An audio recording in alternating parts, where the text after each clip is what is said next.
Al Jazeera just released a documentary covering corruption going on in South Africa and Zimbabwe, and to be honest, the footage is so heartbreaking.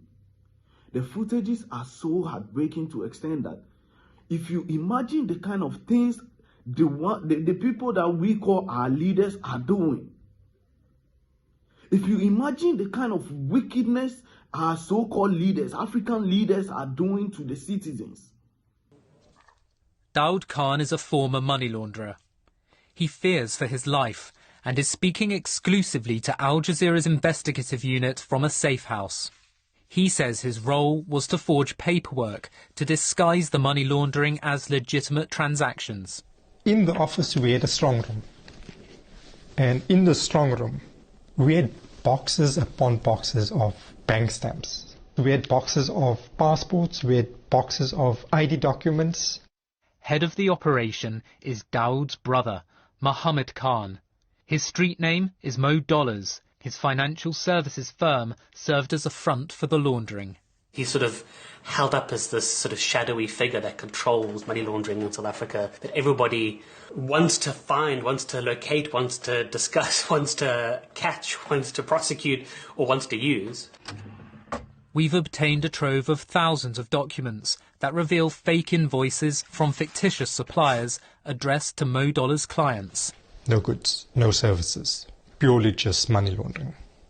And I can tell you that with 100% certainty because I done that logo. We conceal the identity of one of Mo Dollars' former business partners. Mohammed Khan is known for money laundering.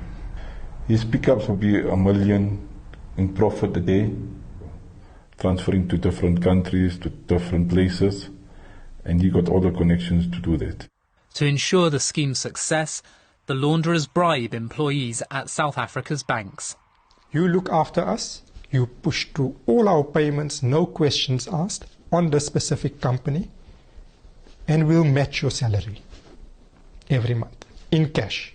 Just imagine all of this, and then they will come back to us after 4 years to beg for our vote, and then we wouldn't think about it before we vote for them.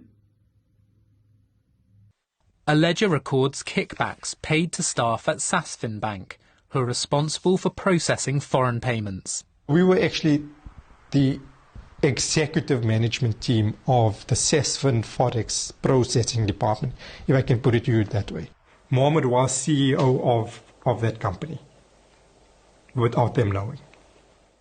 The ledger records bribes paid to employees at other banks too. Vivian Nijker, he is a senior manager at the compliance division of Standard Bank South Africa, and also is the key communicator to the South African Reserve Bank. I can make a phone call for you now, 2 individuals in Absa Bank that would put whatever you tell them to put on a letterhead for you, and they would stamp it. Mohammed Khan told us that all the allegations against him were false and based on manufactured evidence. He denied bribing anyone in the South African banking sector. Vivian Nijker denied involvement in a money laundering syndicate. Sasfin said it was taking vigorous action against former employees.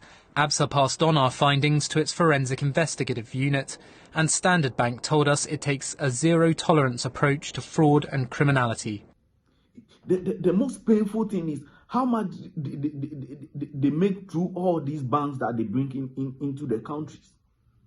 How much they make through all these banks, these foreign banks that they bring into the countries, closing down all the local banks and then pushing their agenda forward to steal from the country.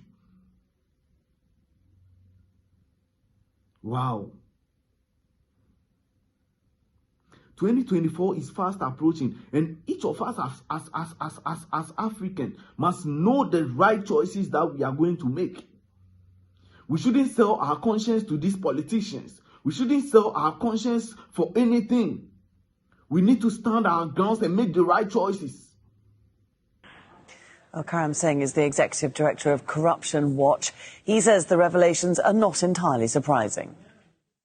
It's important to know that, South Africa has gone through a very difficult period in terms of what we characterized as state capture, whereby whether it be at the high echelons of the police service or within our prosecuting services. We saw the hollowing out of law enforcement institutions and institutions that promote accountability. So it's fair to say, across the board that South Africa's enforcement of things like money laundering and the fight against organized crime and corruption has been really challenged and weakened in this period. And it's recognized and acknowledged broadly that these are areas that we need to see massive improvement if we want to turn a corner around the grips that the economy finds itself when it comes to organized crime.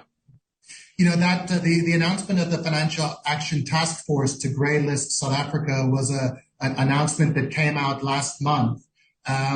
It's quite significant for the country. It basically says that South Africa cannot be vouched for as a safe investment destination, given the types of weaknesses that we're talking about in terms of the anti-money laundering framework. So this grey listing really puts the South African government on terms in terms of ensuring that significant progress is made, both in terms of legal reforms required, but then also in terms of implementing those and in terms of enforcement.